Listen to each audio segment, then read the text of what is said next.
शेतकरी मित्रांनो नमस्कार. आज आपण बऱ्याच ठिकाणी ऊस लागवडीची लगबग सुरू आहे. त्याला आपण सुरूचा ऊस असं म्हणतो. तर याच्यामध्ये कशा पद्धतीनं आपण नियोजन करायचं हे आजच्या व्हिडिओमध्ये आपण सांगणार आहे.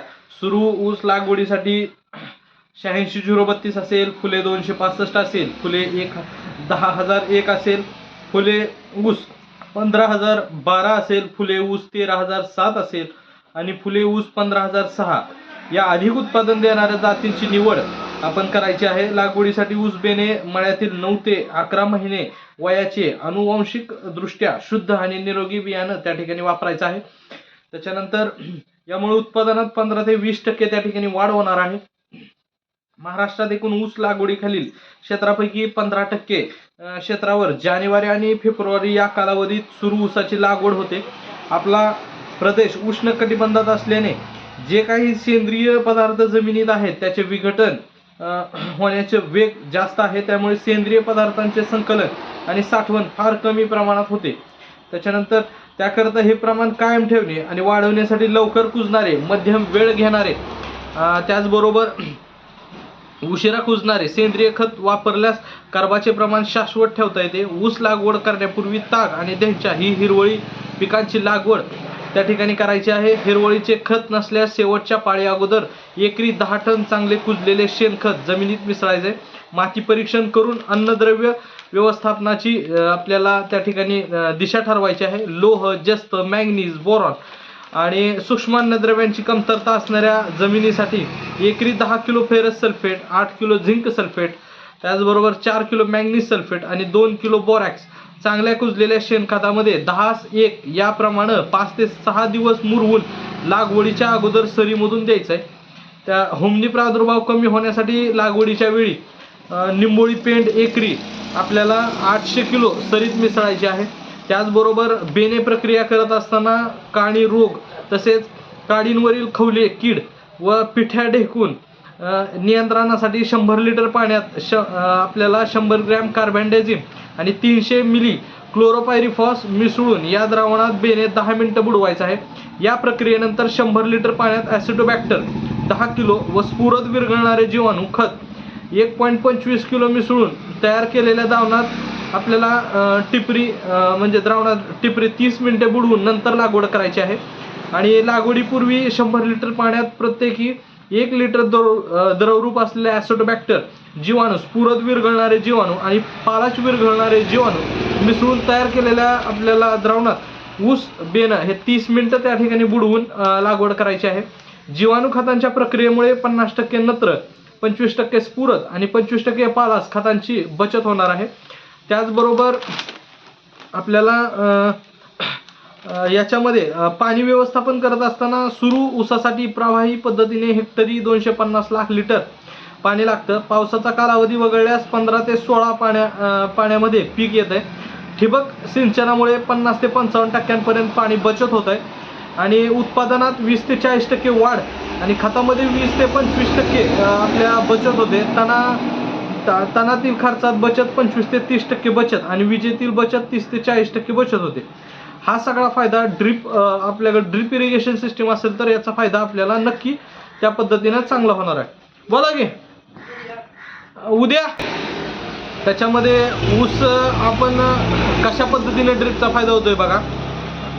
हेक्टरी आपल्याला 250 लाख लिटर पाणी लागते. पावसाचा कालावधी वगळल्यास 15 ते 16 पाण्याच्या पाळ्या होतात.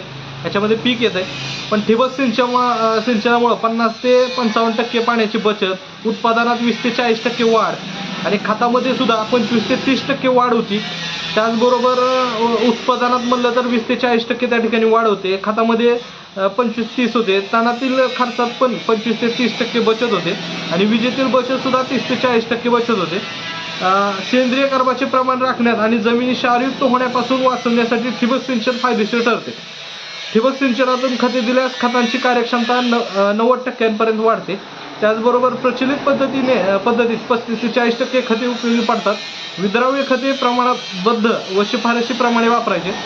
मातीची भौतिक तपासणी करून ठिबक सिंचन प्रणालीचा वापर त्या ठिकाणी करायचा आहे. ठिबक सिंचनात पाणी सरीच्या दोन्ही बाजूस पोहोचत असल्याने त्याचा ओलावा आपण खात्री करायची की बाबा पोचत आहे का दोन्ही बाजूस, त्याच्यानंतर ओलावा राहतो का जमिनीत, अशा पद्धतीची काळजी त्या ठिकाणी घ्यायची आहे. त्याच्यानंतर अधिक उत्पादन देणाऱ्या जाती जर बघितलं तर ऊस लागवडीसाठी को 86-032, त्याच्यानंतर फुले 265 आहे, फुले 10,001 आहे, फुले ऊस 15,012 आहे, फुले ऊस 13,007 आहे आणि फुले ऊस 15,006 या अधिक उत्पादन देणाऱ्या जातींची त्या ठिकाणी निवड करायची आहे. लागवडीसाठी ऊस बेणे मळ्यातील 9 ते 11 महिने वयाचे अनुवंशिकदृष्ट्या शुद्ध आणि निरोगी बियाणे त्या ठिकाणी आपल्याला वापरायचे.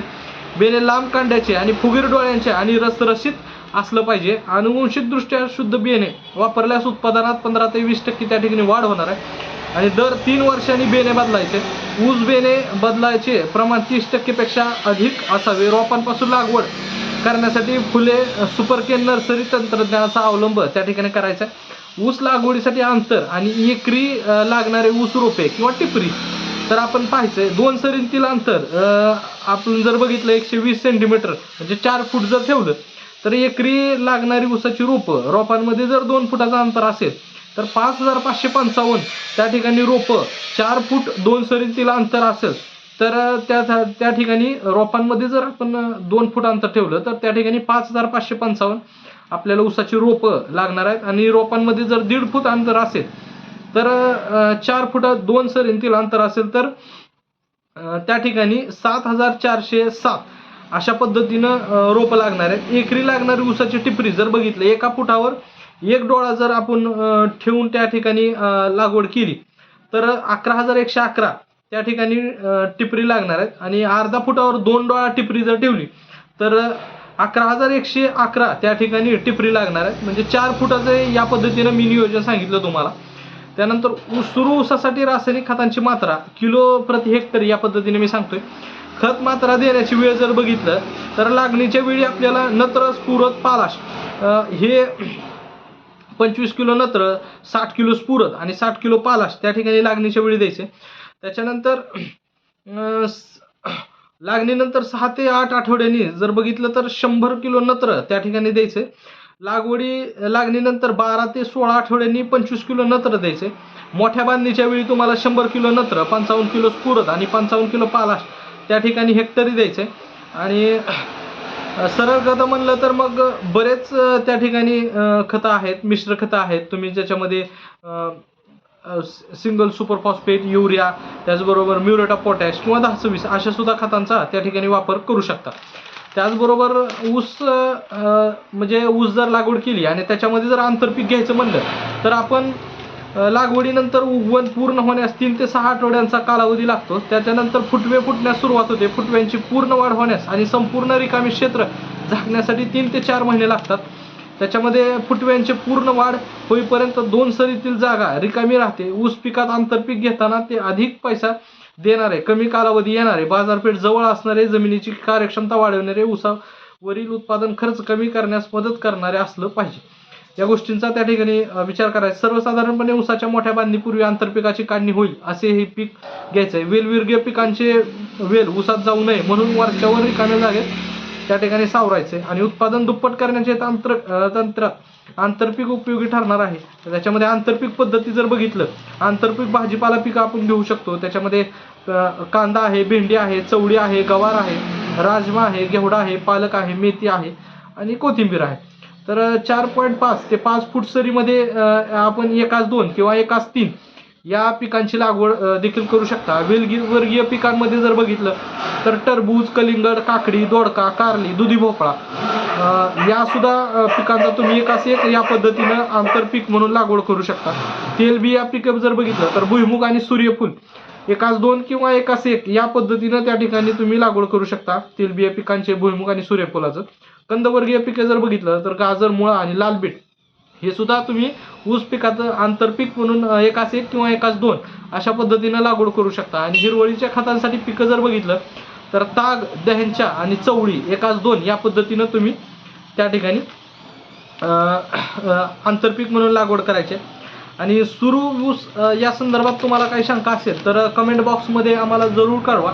आणि कोणत्याही पिकाबद्दल काही शंका असल्यास आम्हाला नक्कीच संपर्क करा. धन्यवाद.